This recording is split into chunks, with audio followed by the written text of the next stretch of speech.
In the following podcast, I apologize for my microphone and its quality. I was unaware of the issues that I was having as we recorded. Thank you, and may your rolls ever be in your favor. Thank you for listening, Richard. Now recording.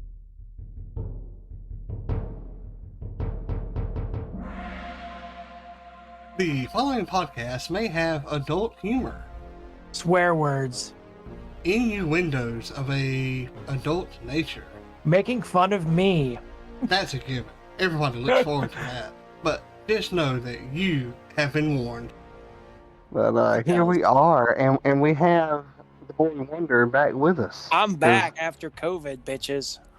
Yeah, you know why I called you the Boy Wonder, right? Because you're Batman and I'm your Robin. Nah, because nobody wondered where you were at. Oh, That was good. Got him. there's Sit probably down, someone sir. that did. Sit. You're still weak. Sit down. I am. You're right. But we're back. Got some news to go over. Not a lot. This is just going to be a regular Blind Nights podcast. We should just cut and paste this part. There's news, but not a lot. Yeah.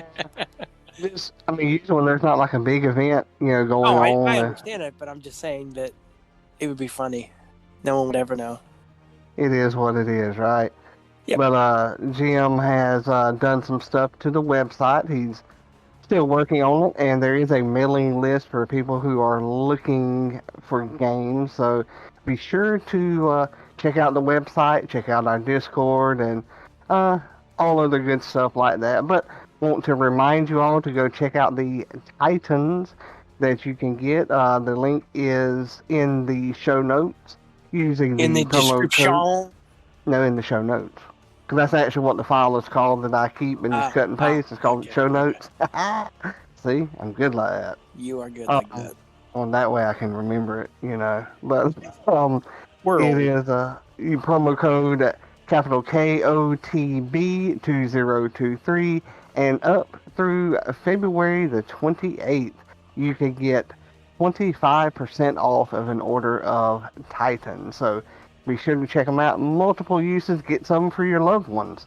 They're all around Even really if they're good not for different gamers, they things. can find a use for them, I think.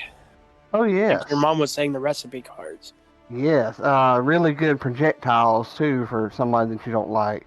Although they are kind of soft, so if you want something hard, buy, ball bearings or marbles. I feel like the first time we ever meet, you're going to throw them at me. Oh, no, I'm kicking you between the legs. Because you said I could, because I was right about something, you was wrong. Yeah, you know what? I remember saying Uh-huh. that, but I forget what it was about. I forget what it's about, because I only remembered, the important thing. I one thing I get to kick you 3 times, but I think that's excessive. I think I was the only once. I'm all about excessive. That's why I'm fat. You're all But- about accessibility, sir. Exactly. But be sure to check out the website. Also, check out the Knights of the Braille blog, which I know Jesse has not checked out. I had COVID. So everybody else that has COVID still did stuff. You just sat there with your thumb in your mouth, like, yeah. No, I actually did other things. What? Sat? Picked your I did nose? that. No. Ah. The blog, though, I do need to check the blog out. I'm going to check the blog out today. You know what all is on the blog? No, you Notes don't. from- So Where you Let told me- me notes from other players, and let me tell is that you. where you're posting your monster every week? Every day? I mean? No. I'm Oh. keeping those. Oh, I thought you on, were posting it for the blog. No, I'm keeping those in a file that I'm going to release whenever I get Gotta done. kill the party. Yeah. But here are some options on the blog. You have my DM notes, and you Like can see you? how much they change. Yep. Okay. We have the Brutal Tuesday recaps, which is also like Steven's notes, so yeah, that's kind of the same thing. We have some D100 tables. There may not be any posted under that category yet. I think I posted one out there. I'm not 100%, but Are you posting your flower table, sir? that's the one I'm not sure if I posted yet or not. Okay. Because I mean, posting so much, it's like, I can't remember. Right, yeah. And like you said, we're old. Like I said, we're old. Exactly. Forget things. Yes. Jim is working on the like accessible resources and accessibility page on the website as well. You can also find the progress that I'm going through with my Monster 23 challenge, which is I create a monster every day of the year. So at the end of the year, it should be 365. Because I don't think this year is a leap year. So I don't think so either. That's really cool, though. What gave you that idea? I stole it from Jim. Oh. Because he's doing a Dungeon 23 challenge, which is where he creates like I believe it's a room a day for a dungeon, and that seemed like a little excessive work for me. Yeah. So And I was like, I'll just do a monster. Yeah, we all can use more monsters, just like, we can all use more dungeons, but at the end of the year, Jim's going to run through his dungeon, so it's going to be super, super, super interesting. So really, really looking from the forward 80s to that. that we could join and like corrupt. I know that's what still we one need. of the funniest things I've ever done in my life was that when he lost his shit was one of the funniest moments ever in my life. Oh, I mean, that's what we need, Jim. We need a dungeon from the 1980s that, that has no logic to it. We just go through it because that's what you tell us to do. Mm-hmm. And put a huge diamond in the roof of the cavern and have the dwarf try to cut it out of there. I just love how he fucking flipped out though and was like, all you adventurers want something. That's what we do. Oh, so great. It was so great. I love that. That was my most fun, I think, in that session. That was a good group of guys and a good little one shot. But as far as all of the news, we have that, and hope everybody enjoyed the monster that I created, a couple of weeks ago, and last week created the spell. I know Jesse has not listened to the spell yet. I have it downloaded. I'm going to do that today.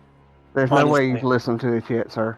It hasn't been released yet. I'm saying I have the monster downloaded. I just need to listen to it today. It's called the Ick. Like ICK. Yeah. It's really, really, I thought it was a lot of fun. And I mostly based it off of like, you ever put your hand in something sticky? Yes. And then it's like all over your hand or wherever you touch it with. Yeah. I hate, especially like in school, I hated when you would touch the desk and there'd be gum on it. Yes. Or like did you ever sit in gum? No, thankfully. That was funny. Anyway. Funny to you, but not to the person that sat in it. Yeah. I did it to somebody one time on purpose because they were being a jerk, and I sat behind them. So I chewed my gum, popped it in their seat. They sat down on it. It strung for like 3 feet. Oh, it was hilarious. Oh, that's awful. Funny but awful. Yes, but so talk to us about the book that you chose for the library review, and it's one that me and you had talked about, and I just now started, but the Cleaver's Edge. Tell us. Oh my God, the Cleaver's Edge. People say it's a cozy fantasy. It has elements of that. There is elements of battle and stuff like that. Not very serious. Not that it's like goofy all the time, but it's not like the end of the world is at stake kind of thing. It's about an orc, and this orc is different than other orcs. He can speak common, and he is a chef. Obviously, he's trying to hide or trying to redeem himself from a past that he's not fond of. You find out more about that in the book. But this book was awesome. I love the characters. I love the whole party. Like there's a young girl, Ming, who literally eats everything in sight. There's a barbarian woman who is not your typical barbarian, which at first I'm like, but now I'm kind of into it, so that's fine. There's a guy with very pointy armor that they make a point to talk about all the time. And it's about them, gelling as a party, and they get involved in some shenanigans and stuff like that. But the heart of this book is the cooking. There are various parts where he has kind of cooking showdowns. Think Chopped, if you've ever watched that, or what the hell? Kind of pictured it like guys' grocery games where that yeah. Or I'm thinking of the other one, the Colosseum one. I Iron Chef. watched that one. Okay. But yeah, I get that impression too from reading it. And like I said, I'm not far into it, but Right. yeah. But they describe the food, and like they have judges for the food and everything. And the nice thing is, at the end of each chapter that has a dish in it, they have the recipe. His recipe. Yeah, that is awesome. Which you, as a chef, will enjoy. I love the book. There are 3 books in the series. I have the second one. I'll eventually get the third one, I'm sure.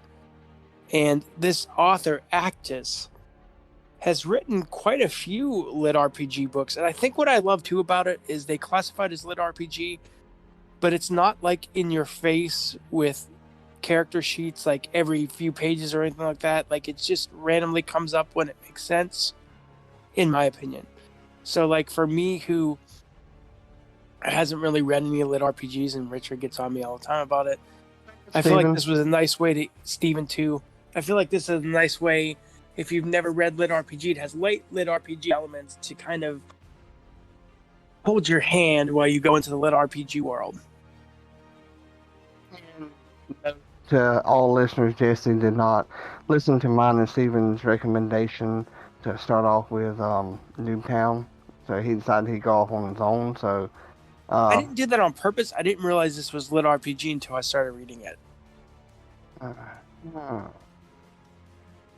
Personally, I don't believe that. I'm not even gonna bother making an insight check. But as for me, I'm enjoying it so far. I'm not far into it, so I can see the coziness of it so far. And me loving to cook, that's what drew me to the book anyway.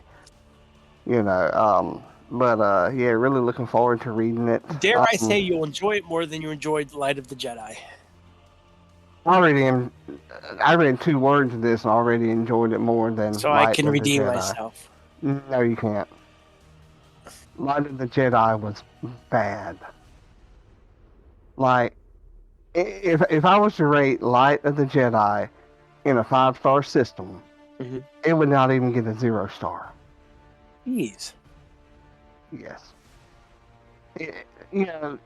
The only reason I still mention it is because of how horrible it was, and I'm trying to prevent everyone else from reading it and wasting their time and thinking, oh my God, I cannot believe I just wasted that. As a person who values the choice in life, if you want to read it, have at it. If you would like to lose brain cells, be sure to read Light of the Jedi. I'm not going to tell someone not to do something. If you would like to lose time and wonder why you wasted 9 or so hours of your life, read Light of the Jedi. If you would rather watch paint dry, I would do that. What is your book, sir? Saw this preview for a movie, a trailer, whatever you want to call it, at the movie Megan, which was decent. And the actual name of the movie, I think, is called Knock at the Cabin. Yep. But it's based on the novel by Paul Trembley, or Tremblay, however you say his name. And it's called Cabin at the End of the World. Somebody that's on this podcast, not me, said that it was a really good book. I didn't say it was 5 stars, but I enjoyed it. I did enjoy it. But I was intending to read it anyway, despite his opinion. And you didn't waste the credit because I got it for you you got it on Bard. Right. I did buy it for Mama because she wanted to read it as well before we watched the movie, and she said it was really good so far. I'm beginning to wonder about her sanity as well.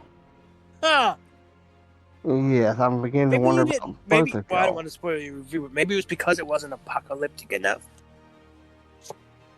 The problem that I personally have with this book is it took too long to get started. I have to read it again eventually because I don't remember that. I'm not saying you're wrong. I just don't remember it. Well, it's that way for me.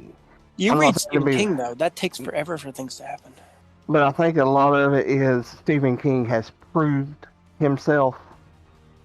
You know, With this is Head the Full of first. Ghosts, Paul Trembley has proved himself. I have never read a Paul Tremblay book. I know. I'm just giving you shit. So, I mean, Dean Koontz, Anne He just may not be Rice. for you too, though.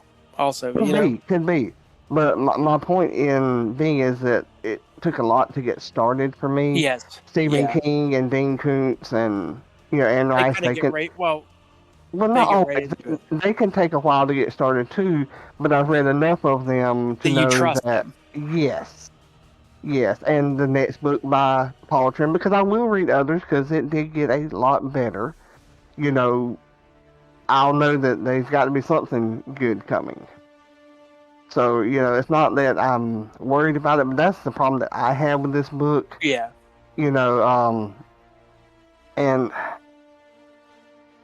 And it really wasn't. I would not even call it like an apocalyptic book. I mean, granted, that's what it's geared towards, but the apocalyptic stuff that I like is within the first chapter. Full blown, yeah. Yeah, Right. within the first chapter, it has happened, and then it's all about the survival. That's the kind that I like. Do I dislike this book? No, I don't. Do I like this book? I would say yes.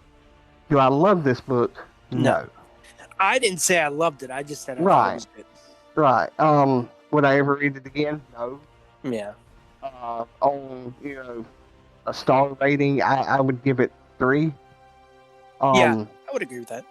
And Jesse knows me and my books, and that's I don't reread fairly it. high enough rating. Do what? Reread things a lot because there's too many things I want to read that I don't usually go back that often. Certain things I do. I've read the Harry Potter a bunch. Oh, okay. Yeah. I've read the Christopher Snow books by Dean Koontz several times. The Sean Dillon series by Jack Higgins, I've read those. Now, I've read this book twice. The book It by Stephen King. That's a long. I still haven't been able to get through that yet. I like it, but like I said, I've only read it twice. And there's some other books that I've read a few times. I love the Left Behind series. I've read those I think 3 times. But some of them, for me to reread a book, it's got to be good. Right. Really good. But really wanted to read this book because I want to go see the movie. The movie looks excellent. Yeah, it does. Hopefully it's a lot better than the book for me. Yeah. Hopefully it's a lot better than the movie Megan as well. So, and of course, I love going to watch the previews because you get to see new movies that are coming out, like Creed. I love the movies, but that's one of my favorite parts is the previews. Yeah, it's always been that way. I like it, and of course, I'm excited about the Dungeons and Dragons, but just because I like stuff like that, not necessarily because it's D&D, but because it's that kind of stuff. And the remake to the Super Mario Brothers movie, looking forward to that as well. Good. But I like the movie. I know a lot of people didn't, but I was a kid at the time. We both were the same. I enjoyed that movie, but enjoyed it for what it was. Yeah. This looks more faithful to the games, though. Yeah, and that's what I'm looking forward to. But speaking of game, how about some game terminology? Okay. Do you know what the term "out of character" means? Yes, because I do it all the time. You're making a comment that's not in game. You're speaking to the people around your table, but not as the character, just as yourself. Right. You you're talking as yourself, not as your character. Because as some people have learned, if you don't tell me you're talking out of character, it gets to me, taken. I'm relaxed about that because I think, we are who we are, but Richard's a stickler for that. Exactly. And Rules it's Nazi. to everybody. I'm not a rules Nazi. I know you're not. You take that back. I'm sitting down. I take it back. You're Exactly. nothing like that. You put your nose in the corner. Put it in the corner now. I put my whole head in the corner, sir. Put your head in the toilet. The cat toilet, that is. But, No. But yeah, because there's an out of character discussion. If you're going into battle or, and it's probably more strict like when you're meeting in person. When you have a larger group. At least I've seen it that way for me. But there's a big difference, and the reason I am such a stickler for that is I know how Jesse is because his character would 9 times out of 10 do the same thing. Because and it's not bad that he does this, but he bases a lot of his characteristics on his personality. I don't have to think like. Yeah. That's kind of why I do it. Because he's a lazy player. I mean, but that's just, and I'm just kidding. That's just your style. And nothing. Like I like myself, so I want to play myself. Right. And that's just how some people play. And like I said, nothing wrong with that at all. But I do think it's very important for somebody to say, like, this is out of character. Because, and Jesse and anybody else that's run a game that I played in, I'm not always the way I am in real life. Yeah. I'm gonna see something, if I want to do it, I go do it. And my characters do that, and that's one aspect where, it is the same. I think and my problem, why I forget to do that is I get so relaxed. I'm like, oh, I'm just playing with my friends that I don't think about it. Right. I think that's why. Like, if I was playing with people that I was friendly with, but not like, not super close, I think I'd be more on top of like the Tuesday game. For instance, going back to that, like the old Tuesday game, not our Tuesday game.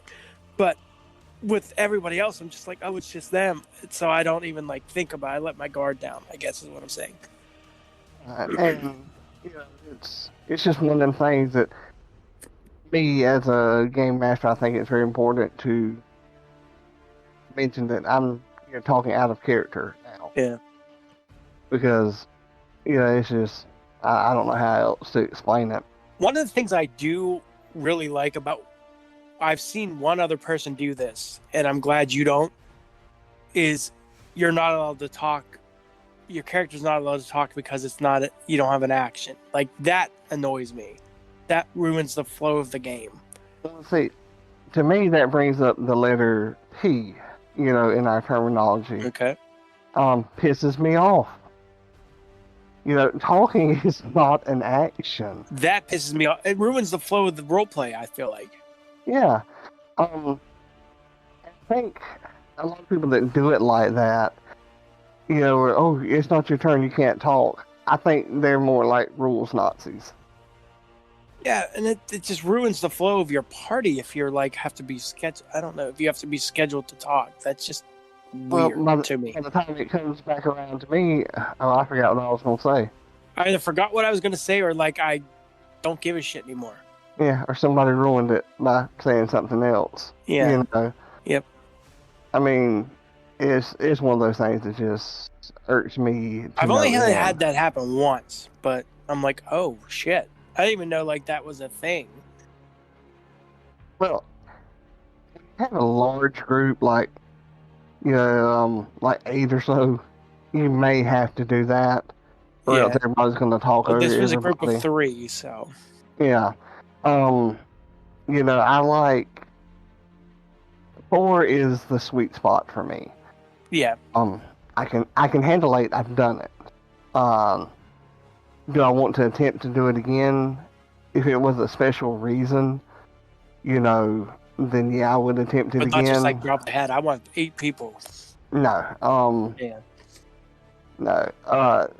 Like I said, the sweet spot for me is 4. I can handle 5 easily enough. 6, it's like, okay, little bit more there. And noticing, or not noticing, but speaking of that, like the more people you add, the more role play there usually is.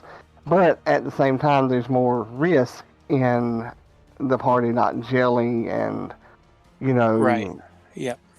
Somebody's personality or characteristics. And especially if like everybody, gelling. the party gels all except like one person, and then you're like, Right. Exactly. Because anytime you add a new player, you run that risk. yes. I'm glad we're not in that world anymore. Well, and bringing somebody else in to fill up a party, and that's fine. And it will take a few weeks to gel, like that. So Yeah. you got to give it time, but yeah, it's just one of those things, patience, I guess. But let's look at our creature feature for today. All right. We looked up an O because that's the letter that we own, and we decided we'd pick Orcus, which is a great big old whale, right? That's what it sounds like, but I'm assuming not. Yeah, that is Orca though. Orca is a whale. Orcus is the demon prince of the undeath. Yeah. He's called the Blood Lord, and he takes a lot of pleasure in the suffering of the living. He wants to see the entire world turned into a rather large necropolis. I would like to see him battle, maybe not in battle, but like a campaign where Phoenix is part of the party. I can imagine that. Opposed to him. It'd be something like, "What are you doing here? Oi, I come here to cut your nuts off and shove them down your throat." He would just like, in one sentence, that'd be it. If you can do that. Oi, I'm already doing it. But they're in your wife's pocketbook. Speaking you guys of that, say my nuts are. Well, they are. Speaking of that, I have the perfect song for you that I'll send to the group after we get through recording this. Oh God. Speaking of that, the group that I play with on Saturday, like every other Saturday that Jim runs, we remind me to talk about that as soon as we get through with this character or this monster. Orcus, those that spread death in his name, and he's just all around jerk. He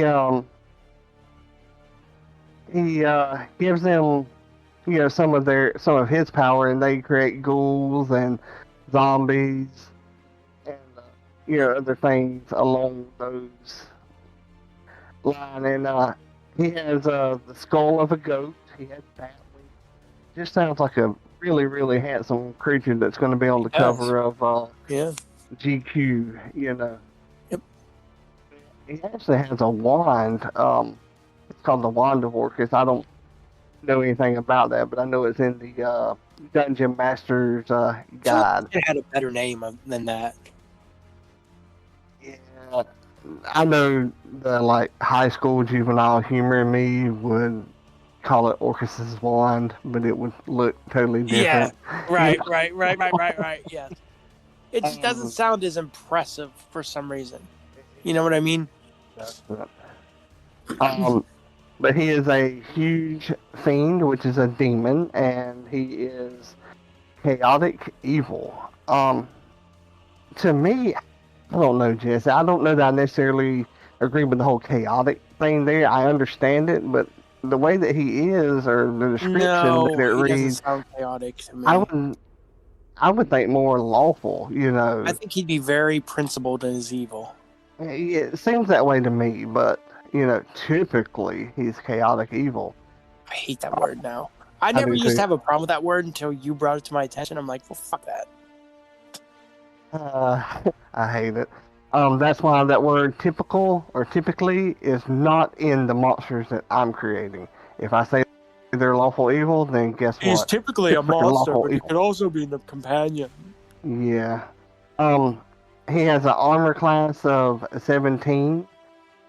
He can have an armor class up to 20 if he is using his magic missile. I mean, his wand of Orcus. I couldn't resist. Yeah. I Mitch. And reading over this description as we go over this, so this is like, kind of exciting for me as well. His hit Richie's gonna points. bring out his missile now. I'm telling you, he has 405 average Wow. hit points. 30 D12 plus 210. This dude is bad. It's a long mean, battle. Yeah.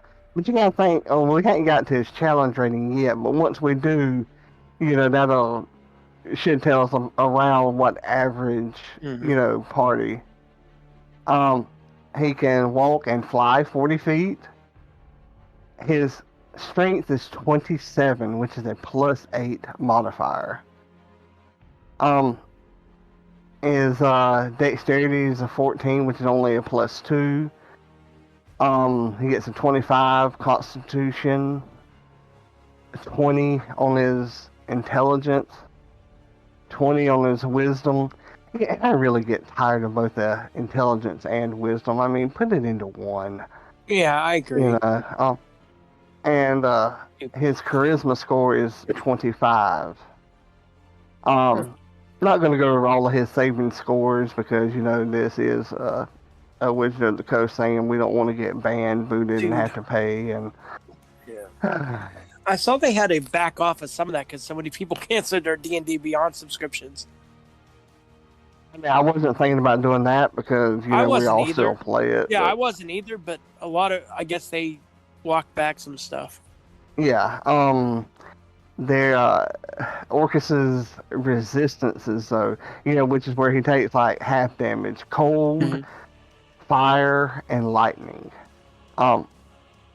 He's immune to necrotic and poison, and several attacks that are non-magical. So this dude's bad. I can't wait to see what his challenge rating is. He cannot be charmed. He cannot be exhausted. He cannot be frightened. He cannot be poisoned. So this is all built up to be a pretty good challenge rating, or so it seems to me. His passive perception, which is something that we never use, because we always roll it anyway. So is that basically if you don't want to roll, you can just go? Is that like you can go with that number as an average? You can, but it's mostly like, say the DC is 10. You can say, well, everybody has a passive perception, which means like you're really not paying attention. Okay.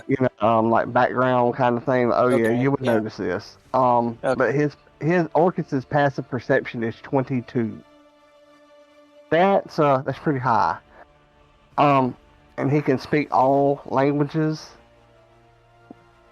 And his challenge rating, are you ready for it? Yep. 26. Ooh. 90,000 XP. Lord. It's crazy. He has the legendary resistances. He can cast Animate Dead as a cantrip, and he can create undead 3 a day. I mean, it's crazy. This dude is like really, really bad. Y'all might have to face him tomorrow night. No. He almost killed us with that fucking dragon thing. It wasn't my fault. Y'all were rolling like crap. I know we were. I'm just saying. But he does make 3 attacks here with the Wand of Orcus, Tail, and necrotic bolt attacks. He gets a Jesus, I want to play him. He gets a plus 19 as a melee with his Wand of Orcus, a plus 19 to hit. There's no way you're failing that ever. The average damage there just with the first one is 24. Plus 16 to hit with his tail. And plus 15 to hit with his necrotic bolt. This is, dude, it's just crazy. I mean, Yep. be awesome. But yeah, he's pretty bad. Sounds it. I think we picked a pretty good one here to go I think so over. too. Good one for me to return to. Oh yes, definitely going to have him show up tomorrow night. I think. I definitely think tomorrow night would be good. I think not. But glad to have you back, Sir Jesse. Glad to be here. Glad you're feeling better, you know, Yep. and all. And hope everybody enjoyed the create or make a, whatever you want to call them, of the monster and the spell by the time you listen to this. And I think that may be something that we do, you know, going forward. Like, and I mentioned this like the last time Jesse was on here. Like, we'll do a We character have like a interview. schedule. Yeah, character interview. Then we'll do make a monster, then make a spell. You know, and if there's Then a really not a regular whole one. lot, if there's not a whole lot going on, we may make some magic items. Be something really fun, I think, to put in and create. But I really don't have a whole lot else. Jesse, what about you? No, nothing here. Read Oh. Cleaver's Edge. I guess that's it. So everybody remember to do the dang thing. To like, comment, and subscribe. Yes, my voice is back. No, it's not because it cut you out. Oh, well, that's Discord. Yeah. See you. Bye. Wait. This episode is brought to you by the Knights of the Braille and is made possible through the support of viewers such as you. Please remember to like, share, and subscribe to get all of the latest information and episodes. Thank you.